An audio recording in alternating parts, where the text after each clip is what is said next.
Hi all. நம்மளுடைய most favourite பாலும் பழமும் சாரி ரீஸ்டாக் ஆயிடுச்சு சில்க் காட்டன்ல வித் பாவஞ்சி பார்டரோட உங்களுக்கு அழகா உங்களுக்கு கிரீன் முந்தியும் வந்துருச்சு. நம்ம ஏற்கனவே இதனோட ஓபன் வியூ எல்லாமே பார்த்திருக்கோம். And we have brought in maroon பல்லு ஆல்சோ. உங்களுக்கு எந்த முந்தி வேணுமோ நீங்க வெப்சைட்ல போயும் புக் பண்ணிக்கலாம், நேர ஷாப்புக்கும் வரலாம். ரெண்டு பீஸ் வந்திருக்கு. இப்போ ஒரு நியூ கலர் நம்ம ஆட் ஆன் பண்ணிருக்கோம்.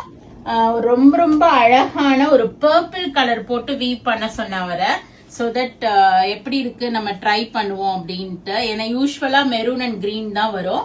So all over the sorry பாத்தீங்கன்னா அந்த பர்பிள் காம்பினேஷனும் கொடுத்திருப்பாங்க, எல்லோ பர்பிள் அண்ட் கிரீன். சின்னதா பாவஞ்சி பார்டர் வரும் உங்களுக்கு. ரொம்ப அழகான சீர் முந்தி கொடுத்திருப்பாங்க பர்பிள் கலர்ல வித் டாசல்ஸோட வந்திருக்கும். அண்ட் கான்ட்ராஸ்ட் பிளவுஸ் வித் இது பாவஞ்சி பார்டர் ஃபார் ஸ்லீவ்ஸ் வந்திருக்கும். 4650 தான் இது பிரைஸ். இப்போ உங்களுக்கு வந்து பிளாட் 8% டிஸ்கவுண்ட் இருக்கு. நீங்க உடனே போயிட்டு வெப்சைட்ல புக் பண்ணிக்கீங்க. சோ நெக்ஸ்ட் பாத்தீங்கன்னா நமக்கு ஒரு மெரூன் ஷேடுமே நான் ஓபன் பண்ணி காமிக்கிறேன். சோ எந்த கலர் உங்களுக்கு பிடிக்குதோ can go ahead and do the booking in vallisvasiha.com with a flat 8% டிஸ்கவுண்டோட. அண்ட் அடுத்த கலர் பாத்தீங்கன்னா நம்மளோட usual green colour. So go ahead and do the booking or else do drop into shop. We are at Vadapalli, Chennai near Murugan Temple. Thank you. Bye-bye.